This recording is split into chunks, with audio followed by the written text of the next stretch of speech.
Assalamualaikum warahmatullahi wabarakatuh. Saya Endang Kurniati dari Keperawatan B semester 4. Nah, di sini saya akan menjelaskan tentang standar operasional prosedur pemasangan infus, standar operasional pemasangan oksigen, serta edukasi orang tua terhadap anak mengenai COVID-19. Selanjutnya saya akan membahas tentang pemasangan infus. Nah, sebelum masuk di tindakan, sebaiknya kita ketahui terlebih dahulu apa itu pemasangan infus. Pemasangan infus adalah salah satu cara atau bagian dari pengobatan untuk memasukkan obat atau vitamin ke dalam tubuh pasien. Darmawan 2008. Sementara itu, menurut Lukman 2007, terapi intravena adalah memasukkan jarum atau kanula ke dalam vena atau pembuluh balik untuk dilewati cairan infus atau pengobatan, dengan tujuan agar sejumlah cairan atau obat dapat masuk ke dalam tubuh melalui vena dalam jangka waktu tertentu. Tujuan utama pemberian terapi infus adalah memberikan sejumlah cairan ke dalam tubuh pasien sebagai pengganti cairan tubuh dan elektrolit yang hilang akibat penyakit atau prosedur medis tertentu. Selanjutnya, tahap pra-interaksi. Persiapan alat dan bahan. Yang pertama, standar infus, cairan infus, selang infus, aboket, perlak,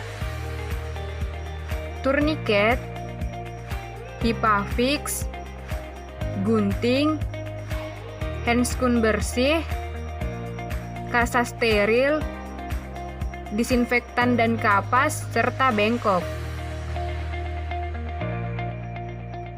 Tahap orientasi.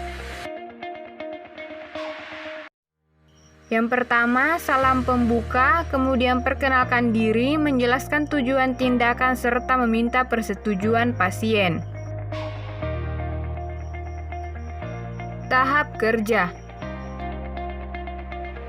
Sebelum melakukan tindakan, sebaiknya kita cuci tangan terlebih dahulu dan memakai handscoon. Yang pertama, siapkan cairan infus. Selanjutnya, sambungkan selang infus pada cairan infus. Dan gantungkan botol pada standar infus. Alirkan cairan sampai tidak ada udara. Kemudian klem. Atur posisi pasien dan tentukan vena yang akan ditusuk. Pasang perlak. Pasang turniket 5 cm dari penusukan.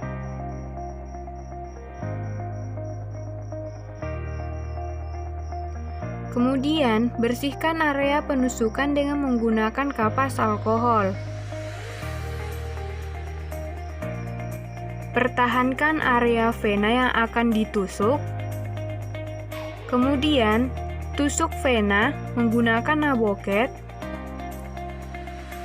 Jika sudah masuk, maka lakukan fiksasi sementara biar tidak lepas, serta lepaskan turniket. Pasang spuit dengan selang infus yang tadi sudah siap.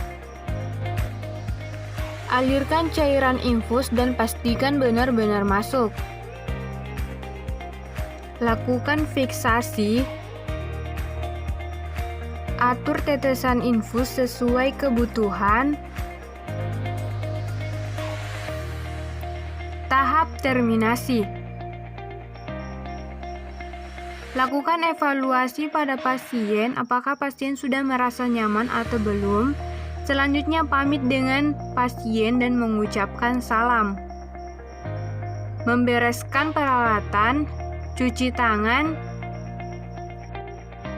dokumentasi tindakan.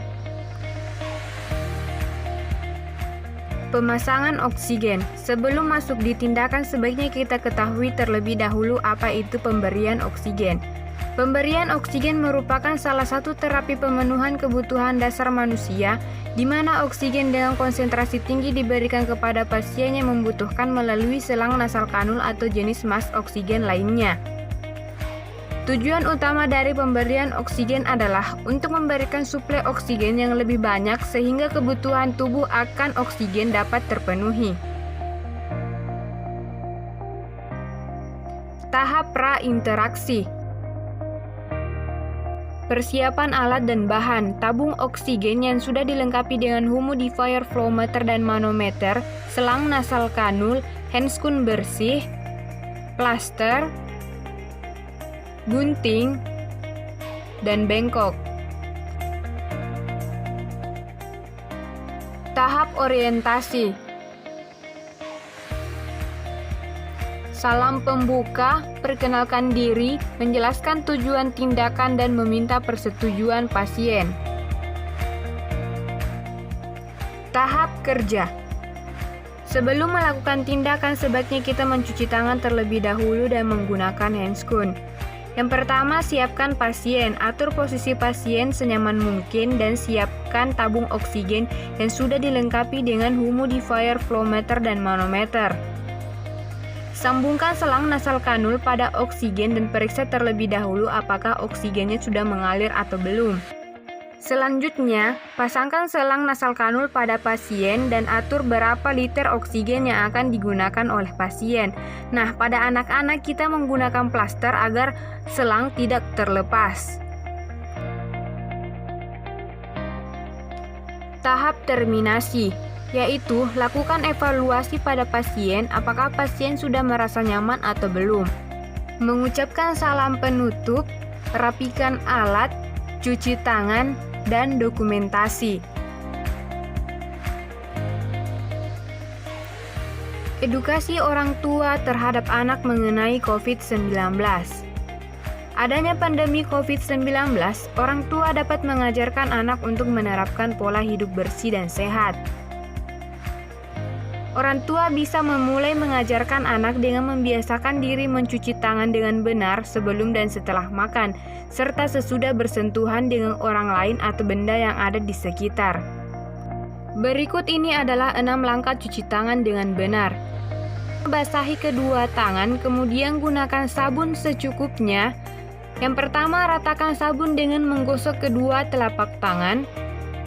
Yang kedua, gosok kedua punggung tangan secara bergantian. Yang ketiga, gosok sela-sela jari tangan. Yang keempat, gosok bagian dalam jari dengan posisi jari tangan saling mengunci.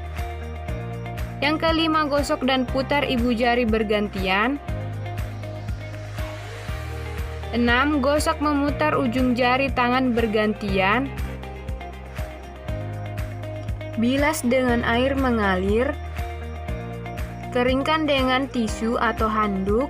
Matikan kerang dengan tisu atau handuk yang sudah digunakan. Lakukan langkah-langkah cuci tangan selama 40-60 detik jika menggunakan air dan selama 20-30 detik jika menggunakan hand sanitizer. Selanjutnya, mengajarkan pada anak agar memakai masker pada saat keluar rumah serta membawa hand sanitizer. Mengajarkan untuk mengganti pakaian dan mandi setelah bepergian, serta mengajarkan cara bersin dan batuk dengan benar. Selain itu, membiasakan pola makan sehat dan gizi seimbang juga bagian dari menjaga kesehatan. Olahraga dan berjemur tanpa harus bereksplorasi di luar juga penting dilakukan anak-anak. Dengan berkumpulnya orang tua dan anak di rumah, orang tua perlu kreatif dalam menjaga situasi kondusif agar anak merasa nyaman di rumah. Ayah dan ibu perlu saling mendukung bersama dan mendampingi anak serta mengurus pekerjaan rumah tangga. Kebersamaan dan kekompakan orang tua akan memberi efek positif bagi kenyamanan dan keceriaan anak-anak di rumah selama masa pandemi COVID-19.